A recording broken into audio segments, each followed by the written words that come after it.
Bienvenue pour la première vidéo de cette chaîne YouTube qui va suivre l'actualité de l'Olympique de Marseille à sa façon. Enfin, à ma façon. En essayant de rentrer dans des sujets parallèles ou transversaux, en élargissant le spectre des débats qui font la une, bref, en essayant de faire ce que j'essaye de faire depuis maintenant 6 ans sur Football Club de Marseille. Et quoi de mieux pour inaugurer cette chaîne que la présentation du premier adversaire de cette OM en 2023-2024, le Panathinaikos.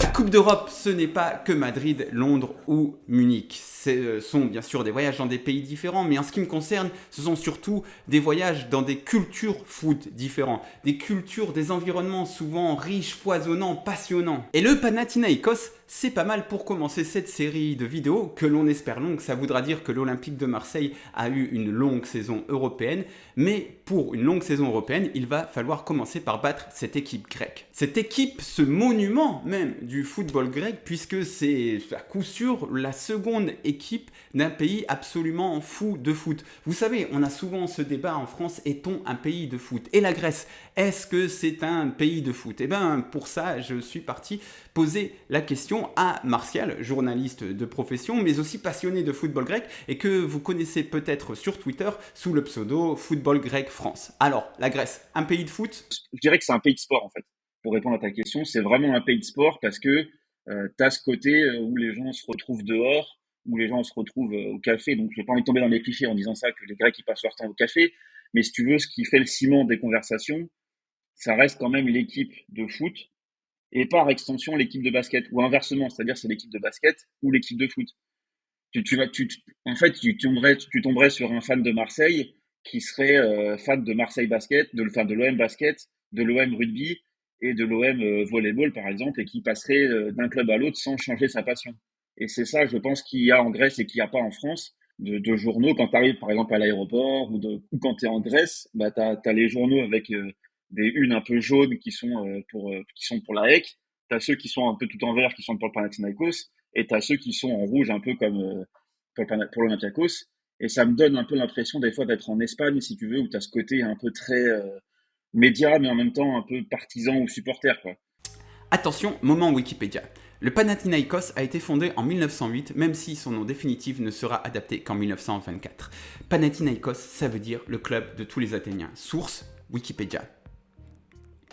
Contrairement à une erreur qui est souvent faite, notamment par moi lorsque j'avais présenté le PAOK Salonique, son grand rival au Panathinaikos, l'Olympiakos, n'est pas tout à fait d'Athènes, mais de sa périphérie, de sa zone urbaine, de la commune du Pirée. Enfin, ça reste géographiquement très proche, et s'il fallait encore s'en persuader, il suffit de voir à quel point les derbys Olympiakos-Panathinaikos sont chauds bouillants. Mais le Panathinaikos, c'est avec l'AEK les vrais clubs d'Athènes, et les supporters le revendiquent haut et fort. Je disais oui que parfois sur les réseaux sociaux, l'Olympiakos utilisait un peu, tu sais, la symbolique de l'acropole.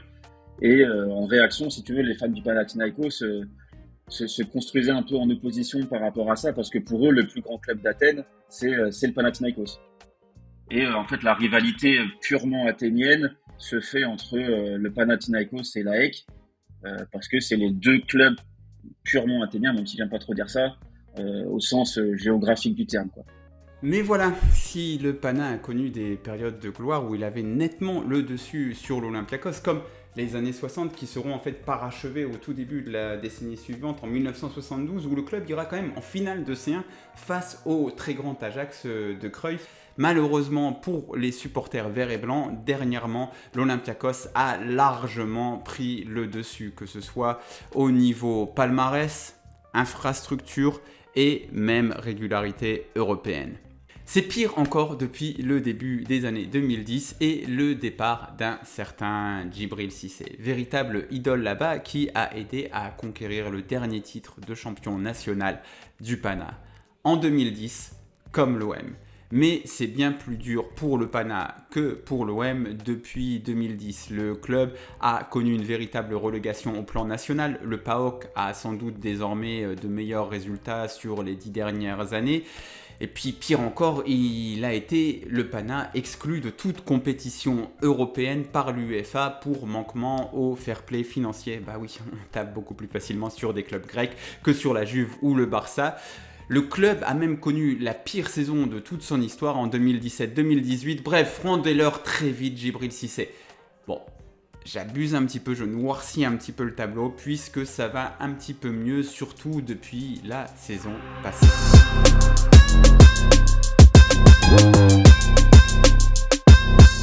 Panathinaïkos a même failli être champion national la saison dernière.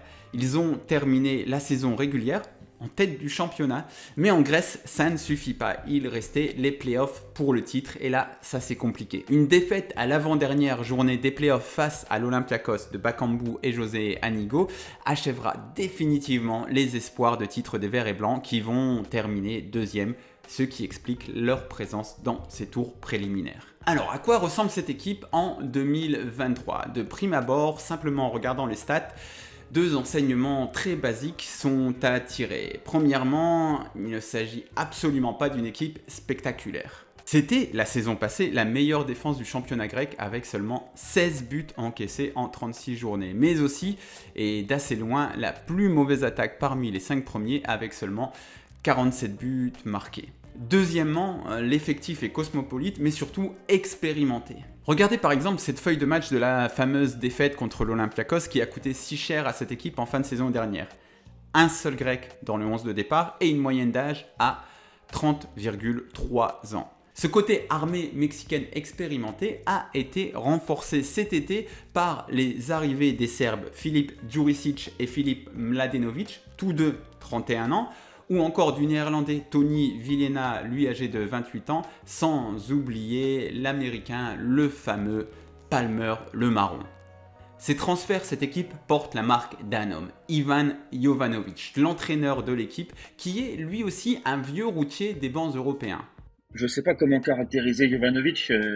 Si je disais qu'il est à l'ancienne, ce serait un peu péjoratif parce que ce serait lui enlever son crédit tactique. Mais si tu veux, il a un peu un costume de manager dans le sens où il s'est attelé à créer un groupe qui lui ressemble avec des joueurs que lui estimait capables d'évoluer dans ce que lui voulait. En fait, il a vraiment façonné l'équipe au sens où c'est quasiment lui qui fait les transferts, c'est lui qui met son veto, oui, non, etc. On a un fonctionnement un petit peu différent de ce qu'on pourrait trouver, je pense, à Marseille, par exemple, où Marcelino, il hérite d'un effectif c'est pas qu'il a pas choisi, mais si tu veux, tu as un fonctionnement au sein du club qui fait que les transferts sont faits un peu différemment. Là, Jovanović, je pense que c'est un peu comme à l'APOEL, il est capable de construire un groupe où chacun un petit peu a un rôle prédéfini, où il tire 100% de chaque joueur. Tu as assez peu de joueurs qui sont laissés sur le côté, ou alors les joueurs ils partent. Et t'as un système un peu 4-2-3-1, 4-3-3 que je dirais classique, quoi, vraiment un peu comme Lucescu, c'est-à-dire que t'as pas de défense à 3, c'est pas un truc vraiment visible comme De Zerbi où tu dis ouais lui c'est un coach moderne qui veut faire jouer ses centraux avec des relances courtes, qui veut je sais pas moi, qui veut que ses pistons ils soient vraiment hyper offensifs, etc. Non, là on est plutôt sur quelque chose un peu plus classique. Ce fameux Jovanović, 20 ans de carrière de coach, a longtemps été l'entraîneur de l'APOEL Nicosie. Il l'était déjà en 2012 lorsque le club chypriote a éliminé Lyon en 8e de finale de la Ligue des Champions. On retrouvait déjà le fameux 4-3-3, 4-2-3-1 dont on nous parlait plus tôt, le côté très cosmopolite du 11 de départ et une moyenne d'âge déjà bien au-dessus des 30 ans. Si ce Pana ne paye pas de mine, il sera emmené par un vieux routier qui est secondé sur le terrain par des mecs expérimentés qui ne font pas dans le détail ou dans l'esthétique, et il faudra en plus de ça pour les Marseillais aller jouer dans un stade à l'ancienne. Le stade Apostolos Nikolaïdis qui ne peut pas accueillir beaucoup de monde, mais tout de même il y aura pas loin de 20 000 personnes, mais surtout si c'est seulement 20 000 personnes, ils seront près des joueurs et prêt à mettre une très grosse ambiance. On va aussi noter la bonne forme de l'attaquant slovène Andras Pohár qui a réussi à marquer 3 buts en 2 matchs contre le Dnipro et l'intégration express de Filip Djuricic qui a lui réussi sur ces 2 matchs contre le club ukrainien un but, une passe décisive.